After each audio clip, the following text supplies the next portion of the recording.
I never thought I would own a house before turning 30, yet here I was holding the keys to my very own home. The pride I felt was immeasurable after years of working multiple jobs and saving every penny. Then my mother showed up on my doorstep after 7 years of silence. She had the audacity to demand my house, threatening to take me to court. According to her, she deserved it more than I did. Before I tell you how I dealt with my mom's shocking demand, let me know where you're watching from, and hit that like and subscribe button. Trust me, you will not want to miss how this family drama unfolds. My childhood was anything but stable, with my mother Jessica raising me alone, though raising might be too generous a term for what actually happened. While other kids had mothers who packed their lunches and attended school events, my mom was usually nowhere to be found. She prioritized her social life and alcohol over my basic needs. I learned to cook simple meals by age 8 because the alternative was going hungry. Jessica cycled through boyfriends at a dizzying pace. Each new relationship meant a new place to live as she moved us into whatever man currently caught her interest. I attended 5 different elementary schools and 3 middle schools. Making friends became pointless since I knew we would eventually move again. The constant upheaval made focusing on school nearly impossible, but I somehow managed decent grades. By 15, I started working after school at a local grocery store.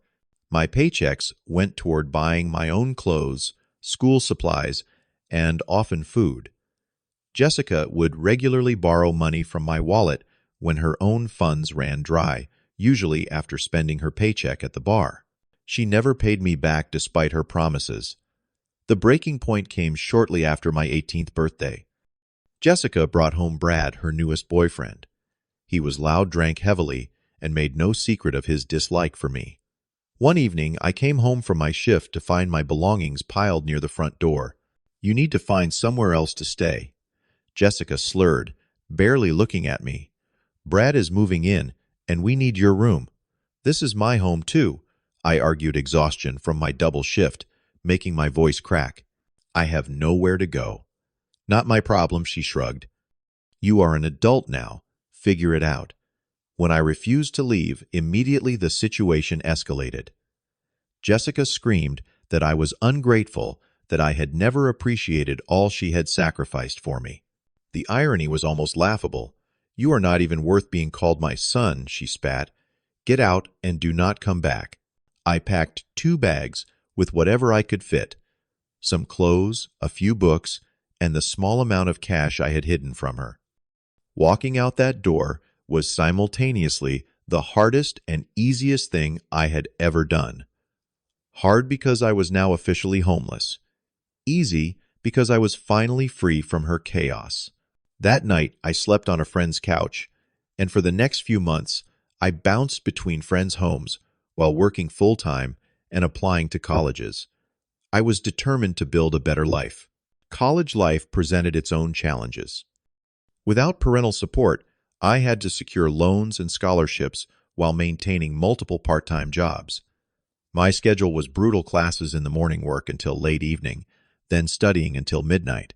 Weekends offered no respite, as I picked up extra shifts whenever possible. Sleep became a luxury I rarely enjoyed. During my sophomore year, I enrolled in an engineering course taught by Professor Marcus Thompson.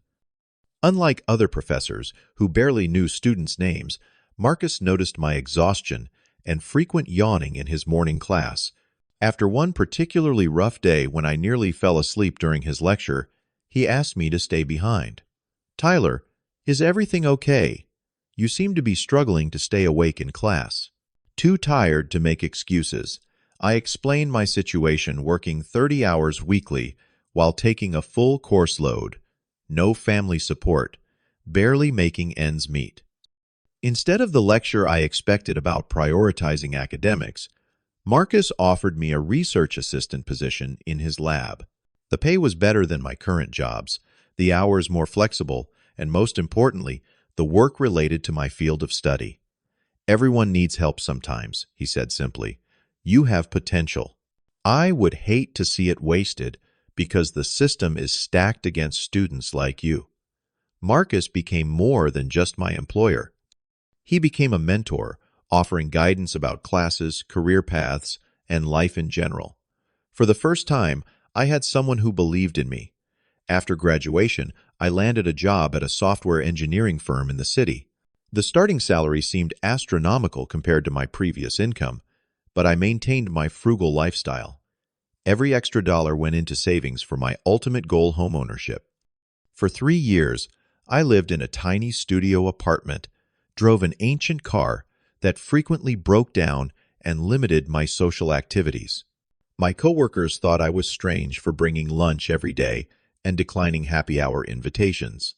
They did not understand my determination to never again be at the mercy of landlords or worse, someone else's whims about where I could live.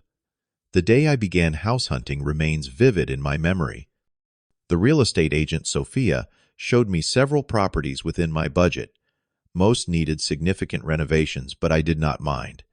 I was handy enough to handle minor repairs and could save for the bigger issues. The fifth house we viewed was perfect, a modest two-bedroom bungalow in a quiet neighborhood. Though small and outdated, it had good bones and a yard where I imagined planting a garden. When Sophia mentioned it was slightly above my price range, my heart sank. However, after some negotiation, the sellers accepted my offer, partly because I was a first-time buyer with financing already secured. Signing those final papers at closing made everything worthwhile, the years of saving, the sacrifices, the long hours. I had done it completely on my own, without family connections or inheritances. This house represented my triumph over a difficult past. The first few months of homeownership were blissful. I painted each room, replaced the ancient appliances, and slowly furnished the space with items that reflected my personality. Neighbors stopped by to introduce themselves, and for the first time in my life, I felt a sense of community. I belonged somewhere. Then came the knock that would upend my peaceful existence.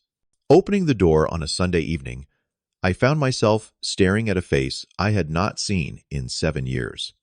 Jessica. Time had not been kind to her. Deep lines etched her once pretty face, and her hair had thinned considerably. She wore clothes that appeared expensive, but somehow ill-fitting, as though borrowed from someone else. "Tyler," she said, her voice carrying the same lilting tone I remembered from childhood when she wanted something. "Look at you all grown up." Shock kept me rooted to the spot. 1,000 emotions crashed through me. Anger, confusion, anxiety, and underneath it all, a sliver of that childish hope that perhaps she had changed. "Can I come in?" she asked, not waiting for an answer, before brushing past me into my home. Against my better judgment, I closed the door and followed her inside.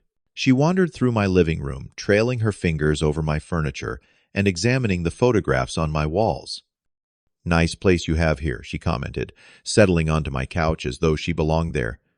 "You have done well for yourself." I remained standing, arms crossed. "What do you want, Jessica?"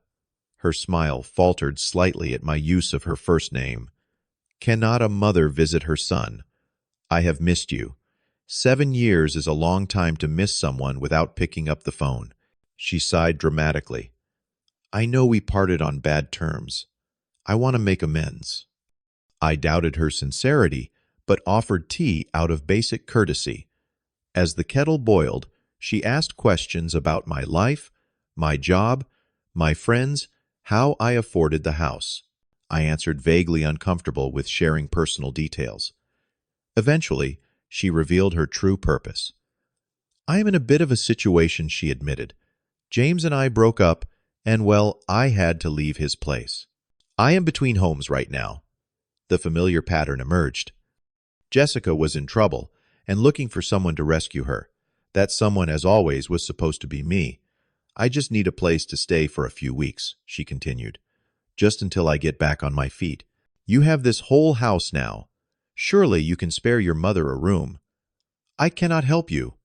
I said the words coming easier than expected, "but I can give you information about local shelters or social services that might be able to assist. Jessica's pleasant facade crumbled instantly. Shelters. You would send your own mother to a homeless shelter when you have this entire house. This is my home, Jessica. I bought it with my own money, money I earned while you were nowhere in my life. Her eyes narrowed. After everything I did for you, I sacrificed my youth, raising you by myself, raising me. I could not help the bitter laugh that escaped. You barely fed me. I raised myself while you were busy with your boyfriends and parties. Jessica stood up her teacup, clattering on the coffee table. You, ungrateful brat. You think you are so much better than me now, with your fancy job and house. This is not about being better than you. This is about boundaries. I am not responsible for housing you. I am your mother, she shrieked, her voice rising to a pitch that made me wince. You owe me everything. Without me, you would not even exist. The argument escalated as Jessica brought up selective memories of my childhood, twisting them to portray herself as a devoted, struggling single mother. Each fabrication stoked my anger until I finally interrupted her revisionist history. Stop lying. We both know what really happened. I worked since I was 15 to feed myself because you spent food money on alcohol. I put myself through college while you did not even know what I was studying. You kicked me out at 18 with nowhere to go, so no, I do not owe you anything. Her expression changed, then calculation, replacing rage. We will see about that, she said coldly. I contributed to your education. I provided a home that allowed you to become successful. Any court would agree that I deserve compensation. What are you talking about? I am talking about taking legal action, Tyler. I deserve a share of what you have, including this house. I stood there momentarily speechless at the absurdity of her threat. You cannot be serious. Very serious, she replied. I have already spoken with a lawyer. As your mother who sacrificed for your upbringing, I am entitled to support. The courts favor mothers, you know. The conversation ended shortly after her threat. I asked her to leave, and surprisingly, she complied without much resistance, her parting words a smug, "See you in court." I initially dismissed her threat as empty, a typical Jessica manipulation tactic. That changed when my neighbor Paul mentioned meeting my mother, who had told him she was the rightful owner of my house and would soon be moving in. Jessica had been going door to door, spreading lies about me stealing her property. The situation worsened when I received an actual legal notice. Jessica had indeed found a lawyer willing to take her case. Her claim alleged that she had provided substantial financial support throughout my education that directly enabled my current financial success. She demanded either ownership of my house or a settlement equal to its value. The allegations were completely fabricated. Jessica had never contributed a penny to my education. In fact, I had student loans still being repaid. But the audacity of her claim left me reeling. How could she possibly think this would work? Phone calls from unknown numbers began flooding my cell. When I answered, I heard Jessica's voice demanding I do the right thing before things got really messy. She threatened to contact my employer with stories about my character, to tell neighbors I was violent, to destroy the life I had carefully built. Panic and anger drove me to seek legal help. After researching family law attorneys, I scheduled a consultation with Amanda Ramos, whose reviews praised her handling of unusual family disputes. Amanda listened carefully to my story, asking pointed questions about documentation. Did I have evidence of paying my own way through college? Records of student loans? Tax returns showing I claimed myself as independent. Fortunately, my organizational habits meant I had kept most important paperwork. Based on what you have told me and the documentation you can provide, her claim has no legal merit, Amanda assured me. However, that does not mean this will be easy. Family disputes rarely are, even when the law is clearly on one side. We developed a strategy to gather comprehensive evidence of my financial independence, document Jessica's harassment, and file for a restraining order. based on her escalating behavior. The following weeks became a nightmare. Jessica increased her harassment, showing up at my workplace to create scenes. She left threatening voicemails and sent texts alternating between rage and fake maternal concern. I installed security cameras after finding my garden destroyed one morning. My work performance suffered as stress and sleep deprivation took their toll. Thankfully, my manager, David, was understanding after I explained the situation. He even adjusted my schedule to allow for legal appointments and offered the company's security service when Jessica appeared at the office. Through this ordeal, unexpected support emerged. Marcus, my former professor, immediately offered to testify about my college circumstances. Co-workers organized meal deliveries when I was too exhausted to cook. Neighbors, far from believing Jessica's lies, formed a neighborhood watch of sorts, alerting me whenever she was spotted nearby. As the court date approached, Amanda helped prepare me for what to expect. "Let Jessica speak first," she advised. "She will likely become emotional and potentially inconsistent. Stay calm, stick to facts, and let the evidence speak for itself." The night before court, I barely slept. Doubts plagued me, despite Amanda's confidence. What if the judge sympathized with Jessica simply because she was my mother? What if some technicality gave her claim legitimacy? The county courthouse felt imposing as I climbed its steps that Monday morning. Amanda met me outside, projecting calm confidence that helped steady my nerves. Inside, we found Jessica already seated with her attorney, a disheveled man whose suit had seen better days. She shot me a triumphant smile that made my stomach clench. When our case was called, we moved to the front of the courtroom. The judge, an older woman with steel gray hair and piercing eyes, reviewed the filed documents briefly before asking Jessica's attorney to present their case. His argument painted Jessica as a devoted single mother who had sacrificed everything for her child only to be abandoned in her time of need. According to their narrative, Jessica had worked multiple jobs to support my education, had provided emotional and financial assistance throughout my life, and was now experiencing financial hardship while I enjoyed the fruits of her labor. Jessica took the stand, dabbing at non-existent tears as she described how she had emptied her savings to help me through college. She claimed to have co-signed my student loans, paid my rent during sophomore year, and even contributed to the down payment on my house through a cash gift I had now conveniently forgotten. Each lie made my blood boil, but Amanda's hand on my arm reminded me to maintain composure. The judge listened impassively, occasionally making notes, but revealing nothing of her thoughts.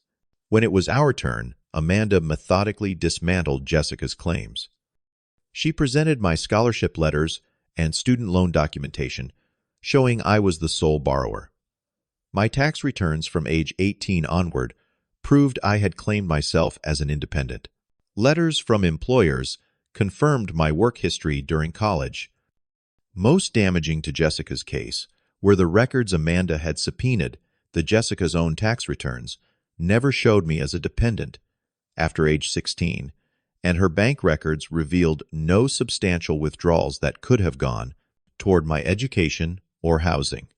"Your Honor," Amanda said, "we have one more piece of evidence regarding Miss Parker's current harassment of my client." With the court's permission, she played recordings of Jessica's threatening voicemails and showed photographs of the property damage. The final piece was video footage from my security camera capturing Jessica screaming at my front door that she would make me pay and take everything. The shift in the courtroom was palpable. Jessica's attorney looked increasingly uncomfortable, while Jessica herself grew visibly agitated. When the judge asked if she wished to respond to this evidence, Jessica lost what little composure she had maintained. "He owes me," she shouted, rising from her seat. "I gave him life. Everything he has should be mine. He abandoned me when I needed him. Miss Parker, please control yourself," the judge warned. "No. You are all against me. He turned everyone against his own mother." The judge signaled to the bailiff as Jessica continued her tirade. Once order was restored, the judge spoke clearly and firmly. Having reviewed the evidence presented by both parties, I find no merit whatsoever in the plaintiff's claim. Not only is there no legal basis for Miss Parker to claim ownership or financial interest in the defendant's property, but there is substantial evidence of harassment and false statements made by the plaintiff. The judge dismissed Jessica's case with prejudice, meaning she could not refile the same claim. Additionally, she granted my request for a permanent restraining order prohibiting Jessica from contacting me or coming within 500 feet of my home or workplace. Furthermore, the judge continued looking directly at Jessica. The court finds this lawsuit to be frivolous and potentially malicious in nature. The plaintiff will be responsible for the defendant's legal fees in full. Jessica's scream of outrage was cut short as the bailiff escorted her from the courtroom after another outburst. Her attorney quickly gathered his papers and fled, likely realizing he had backed a losing case. Outside the courthouse, relief hit me so forcefully I had to lean against a pillar for support. Amanda patted my shoulder. "It is over, Tyler. She cannot legally bother you anymore." But as I watched Jessica being escorted to her car, still screaming and pointing in my direction, I knew that, while the legal battle was won, the emotional aftermath was just beginning. The drive home from court felt surreal. I had won completely, yet victory brought a complex mix of emotions. Relief dominated initially, knowing my home was secure, and Jessica legally barred from harassing me further.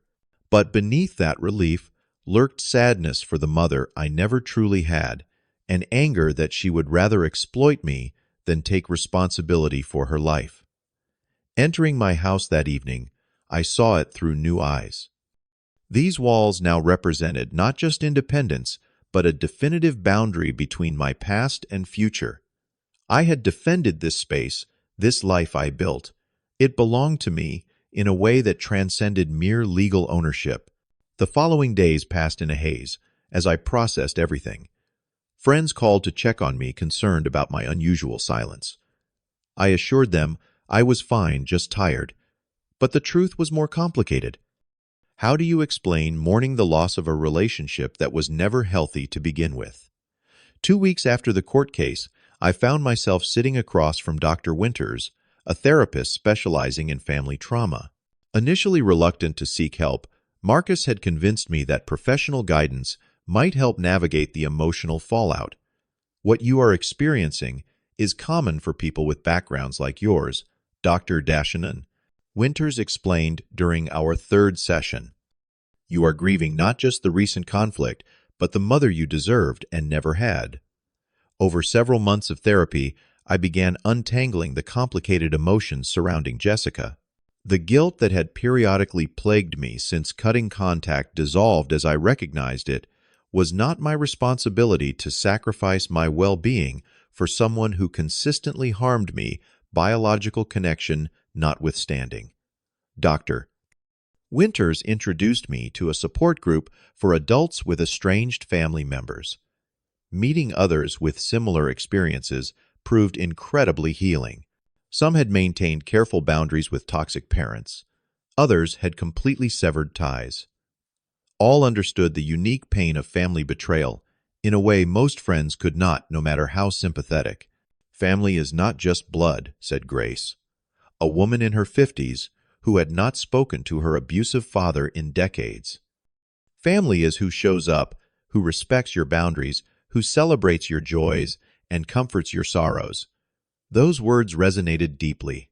Looking at my life objectively, I had created a chosen family, far more supportive than my biological one had ever been.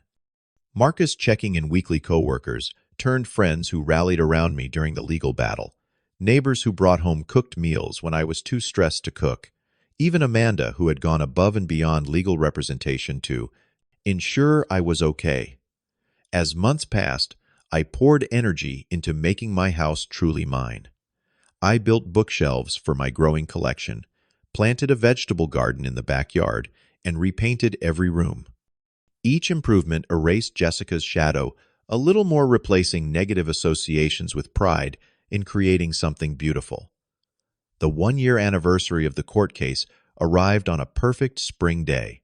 I hosted a backyard barbecue for everyone who had supported me throughout the ordeal. As I looked around at the gathering laughter and conversation flowing freely, I realized how far I had come. These people were my real family. Later that evening, Marcus pulled me aside. "I have news you might want to hear," he said cautiously. "Jessica moved to Arizona.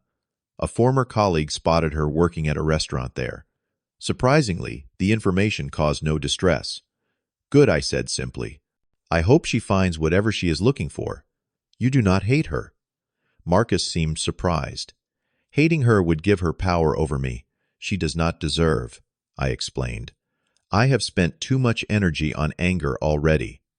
I just want her to stay away and live her life while I live mine."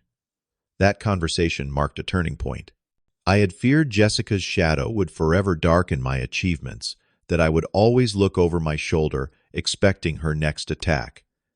Instead, I found myself genuinely unconcerned with her whereabouts or circumstances. My life was moving forward, regardless of her choices. My career flourished as mental energy previously consumed by stress became available for creative problem-solving. A promotion followed along with recognition for a software solution I developed. The financial stability allowed me to accelerate my student loan payments and even begin investing for the future. Social connections deepened as I opened myself to new friendships without the constant wariness that had characterized my earlier relationships. I joined a local hiking group, volunteered at a youth mentoring program, and even started dating again after years of avoiding romantic entanglements. The lessons from this chapter of my life crystallized gradually. I learned that establishing firm boundaries is not selfish, but necessary for well-being, that forgiveness does not require reconciliation or continued contact.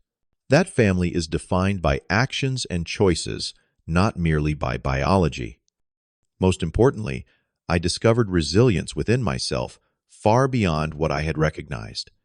Every obstacle Jessica had created intentionally or through neglect had forced me to develop strengths that now served me well. My independence, work ethic, resourcefulness, and ability to function under pressure all traced back to surviving her chaos. 2 years after the court battle, I received a small package forwarded through Amanda's office, the return address unfamiliar. Inside was a tarnished silver watch and a brief note in Jessica's handwriting. "This belonged to your grandfather. It should be yours now. No apology, no explanation, no request to reconnect. Just the watch and those 2 sentences." I placed the watch in my desk drawer, neither wearing it nor discarding it. Perhaps it was Jessica's attempt at amends in the only way she knew how. Perhaps it was merely guilt or a momentary sentiment that would pass. Either way, I felt no obligation to respond. My story does not have a perfect Hollywood ending where family wounds magically heal and relationships restore. Real life rarely works that way. Instead, it has a better ending one, where I broke the cycle of toxicity, built a life aligned with my values, and surrounded myself with people who demonstrate what love actually looks like in action. The house that Jessica tried to claim stands as a symbol of everything I have overcome. Within these walls that I own and maintain, I have created the stable, peaceful environment I never had as a child. No court decision could have given me anything more valuable than the knowledge that I built this life myself and no one can take it away.